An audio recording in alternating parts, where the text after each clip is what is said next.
Hi, this Anusha Komal. ఇవాళ మన guest doctor ధనలత గారు రూపా నర్సింగ్ హోమ్ నుంచి వైజాగ్ నుంచి వచ్చారు. గైనకాలజిస్ట్, తనతో మాట్లాడదాం. నమస్తే మ్యామ్. హలో, నమస్తే. Thanks for coming ma'am. చాలా ఎక్స్పీరియన్స్డ్ డాక్టర్ మీరు. సో ఈ పాడ్కాస్ట్లో మాకున్న జనరల్ డౌట్స్ అండ్ మిత్స్ అడుగుదాం అనుకుంటున్నాను. Definitely I take it a privilege to be with you. Yeah ma'am. యూజువల్గా ఇప్పుడు మీరు గైనిక్ ఆబ్స్ట్రిక్స్ అని గైనకాలజీ అని అన్నీ చూస్తారు కదా, అంటే మేజర్ డిఫరెన్స్ ఏముంటుంది గైనకాలజీకి ఇప్పుడు మీరు చూస్తున్న సబ్జెక్ట్కి? Gynaec obstetrics is concern with women's health, ఆడవాళ్ళ ఆరోగ్యానికి సంబంధించింది. గైనకాలజీ అన్నది ఏంటంటే ఆడవాళ్ళ ఆరోగ్యంలో ఏమాత్రం డిస్టర్బెన్స్ వచ్చినా let it be A disease like అన్నమాట, దట్ ఈస్ గైనకాలజీ. ఆబ్స్ట్రిక్స్ అన్నది ఏంటి, భగవంతుడు ఆడవాళ్ళకి ఇచ్చిన స్పెషల్ డ్యూటీ. అదేంటంటే ప్రెగ్నెన్సీ రావడము, 9 నెలలు మోయడము, డెలివరీ అవ్వడము, ప్రసూతి అవ్వడము, ఒక చక్కని బిడ్డకి డెలివరీ చేయడం, ప్రాణం పోయడము, ఇది ఆబ్స్ట్రిక్స్ కవరేజ్ కింద వస్తుంది అన్నమాట. Obstetrics coverage. గైనకాలజికల్ అంటే లేడీస్లో ఉన్నన్ని మార్పులు జెంట్స్లో ఉండదమ్మా. మెచ్యూరిటీ, అవును, మెచ్యూరిటీ అవ్వకముందు ఆడపిల్లలు ఎలా ఉంటారో మెచ్యూరిటీ అయినాక ఎలా ఉంటుంది. ఇది ఎందుకు ఇలా మెచ్యూరిటీ అయ్యాక ఏజ్ పెరుగుతున్నా కొద్ది కూడా చాలా మార్పులు వస్తుంది. గర్భసంచిలో వస్తుంది, బ్రెస్ట్లో వస్తుంది, మళ్ళీ 13 సంవత్సరాలు 14 సంవత్సరాలు వచ్చేసరికి మెచ్యూరిటీ వస్తుంది. మెనార్కీ అంటాం, పెద్ద పిల్ల అయింది అంటారు. అది కూడా ఎందుకు అవుతుంది, అప్పటి వరకు అవ్వంది. అప్పటి వరకు అండాలు నిద్రపోతుంటాయి, సైలెంట్గా ఉంటుంది. దీన్ని హార్మోన్ ఫంక్షన్ స్టార్ట్ అవుతుంది.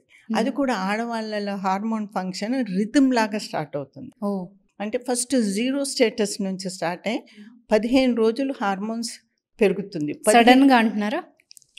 ప్రతి నెల జరిగేది 0 స్టేటస్లో హార్మోన్స్ ఉంటుంది. దెన్ అండాల ఫంక్షన్ అంటే ఓవరీస్ ఫంక్షన్, ప్రతి నెల ఒక రైట్ ఓవరీ ఉంటుంది, లెఫ్ట్ ఓవరీ ఉంటుంది. ఒక నెల రైట్ ఓవరీ నుంచి అండం రిలీజ్ అవుతుంది, ఒకసారి లెఫ్ట్ ఓవరీ నుంచి అండం రిలీజ్ అవుతుంది. అదంతా కూడా it is a cyclical phenomenal. ఆ అండం రిలీజ్ అయ్యేటప్పుడు స్లోగా డెవలప్ అవుతుంది.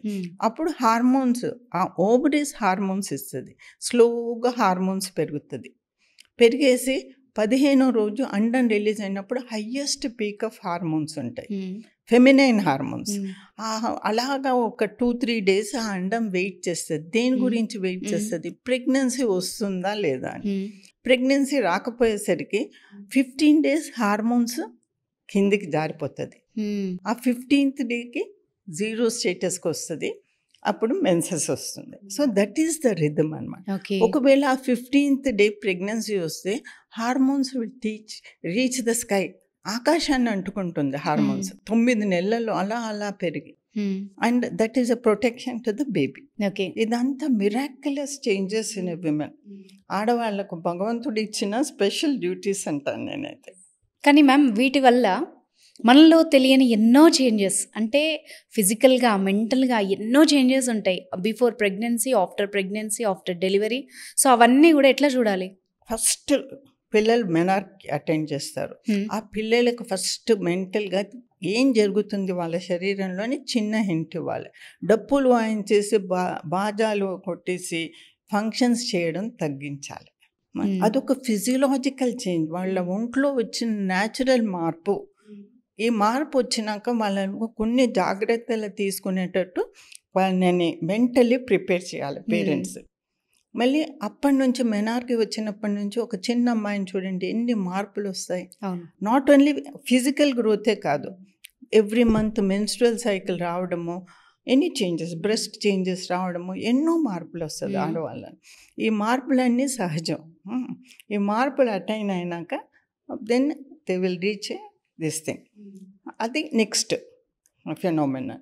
రెగ్యులర్ సైకిల్స్ రావడము, వాళ్ళు ఆ రెగ్యులర్ సైకిల్స్లో ఎలా మెయింటైన్ చేసుకోవాలి అన్నది వాళ్ళకి చెప్పడము. ఇది పేరెంట్స్ లాగా కూడా ఎవరైనా anybody who can tell them should always tell them అన్నమాట.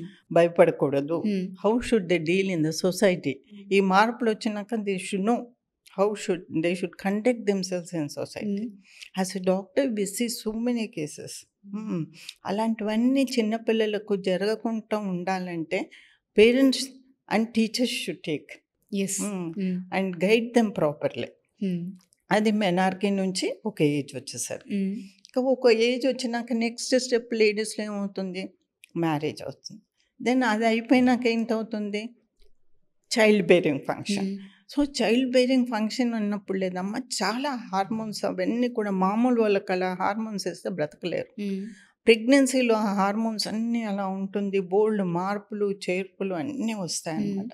అదంతా తట్టుకునే శక్తి లేడీస్ ఎలా ఉంటుంది అనుకుంటా, ఎందుకు ఉంటుంది అనుకుంటున్నా, XX chromosome stronger then XY chromosome. XX మనకుంది, XY ఉంది లేడీ. ఇది మేబీ XX క్రోమోజోమ్ మీద ఎక్కువ కాన్ఫిడెన్స్ ఉన్నదేమో, అందుకనేసి XX chromosome that will bear up with anything, that has the power to face any type of stress and strain. Okay, అదనమాట. అది ఇది మళ్ళీ age, functioning age, that is menarche till 1 age is regular menstrual cycle functioning. అది అయిపోయినాక 40 years నుంచి perimenopausal age వస్తుంది. Perimenopausal వచ్చినప్పుడు శరీరంలో చాలా మార్పులు వస్తుంది, హార్మోన్స్ తగ్గిపోతుంటుంది. ఈ హార్మోన్స్ ఫంక్షన్ ఏంటంటే నాట్ ఓన్లీ ఇట్ ఈస్ ఏమంటారు సెక్షువల్ ఫంక్షనే కాదు, అంటే బాడీలో ఆల్ సెక్స్ ఆర్గన్స్ని మెయింటైన్ చేయడము, ప్రెగ్నెన్సీని తెప్పించడము, మెయింటైన్ చేయడమే కాదు, స్ట్రెంగ్త్ మీద కూడా ఉంటుందన్నమాట. మస్కులర్ స్ట్రెంగ్త్ ఆఫ్ బోన్స్, అంటే కండరాల బలము, దుమ్ముల బలము, ఇవన్నీ కూడా హార్మోన్ డిపెండెంట్. ఎలాగైతే పెరిమెనోపాజల్ ఏజ్ దగ్గరికి 45 years అలా వస్తున్నప్పుడు హార్మోన్స్ తగ్గుతున్నప్పుడు ఆడవాళ్ళలో చాలా మార్పులు వస్తుంది. అంటే మజిల్ పవర్ తగ్గుతుంది, బోన్స్ విల్ బికమ్ వీక్, అంటే కాల్షియం తగ్గిపోతుంది ఒంట్లోనూ, మళ్ళీ లేవడం కూర్చోవడంలో మార్పు వస్తుంది, హోల్ బాడీలో చేంజ్ వస్తుంది ఆడవాళ్ళలో. మళ్ళీ మెనోపాజ్ వచ్చేసినాక ఇంకా ఫాస్ట్గా చేంజెస్ వస్తుంది, అంటే కండరాల బలం తగ్గడము, బోన్స్ వీక్ అయిపోవడము, మెనోపాజల్ ఎఫెక్ట్ అంటాం దాన్ని. అంత ఫాస్ట్గా జెంట్స్లో రాదు, ఎందుకంటే వాళ్ళ హార్మోన్స్ ఎప్పుడు ఒకటే లెవెల్లో ఉంటుంది. కానీ లేడీస్లో అప్ అండ్ డౌన్ అయ్యి 0 స్టేటస్కి వచ్చేస్తుంది. 0 స్టేటస్ 40-45 yearsలో వస్తుంది. మెన్లో hormones will be that till 65 years also. So all these are natural in women. And ఇప్పుడు మనం హార్మోన్స్ గురించి మాట్లాడదాం మ్యామ్. జనరల్గా బయట ఉండే టాక్ ఏంటంటే లేడీస్ ఊరికే స్ట్రెస్ అవ్వడము, చిరాకు పడ్డము, ఒక PMS స్టేజ్ అనుకోండి, డెలివరీ టైంలో అనుకోండి, అన్ని రకాలుగా. సో వాళ్ళ బాడీ, వాళ్ళ మైండ్ ఎందుకు అంత స్ట్రెస్ లెవెల్లో ఉంటుంది అన్నది అర్థం చేసుకోరు చాలామంది. ఒక్కో స్టేజ్లో ఎలాగ బిహేవ్ చేస్తాయి హార్మోన్స్?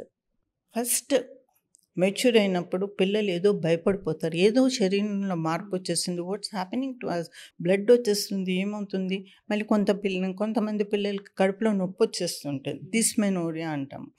వాళ్ళకి పేరెంట్స్ వాళ్ళని దగ్గరికి తీసుకొని చెప్పాలి, ఇదంతా న్యాచురల్ అమ్మ, ఆడపిల్లలకి భయపడకూడదు, ఇలాగ అవుతూ ఉంటుంది, ఎవ్రీ మంత్ 25-30 daysకు పీరియడ్స్ వస్తుంది, ఇది న్యాచురల్, ఇది నేచర్స్ ఫినామినన్ అని వాళ్ళకి ధైర్యం చెప్పి ఒక విధంగా వాళ్ళని మోటివేట్ చేయాలన్నమాట.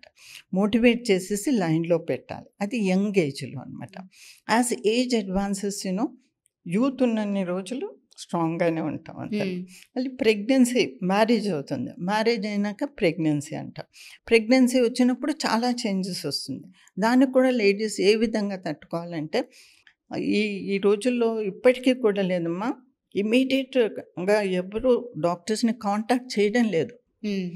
కాంప్లికేషన్ వచ్చినాక వస్తున్నారు చాలా, ఏదైనా ప్రాబ్లం వచ్చి తగ్గినప్పుడు మేము we go on telling them, urine test చేసుకుంటున్నారు, ప్రెగ్నెన్సీ పాజిటివ్, కానీ లోపల గర్భసంచి లోపల అండం ఉంటుంది, ఆ అండానికి నీ వైపు నుంచి బ్లడ్ సప్లై వస్తుంది, ఆ బ్లడ్ సప్లై రావాలి, అండానికి హార్ట్ బీట్ రావాలి, that is the viability science, అంటే లైఫ్ సైన్స్ అనమాట. అవి ఉన్నవి లేని డాక్టర్స్కే తెలుస్తుందమ్మా, మీరు రండి అంటే చాలామంది రారు.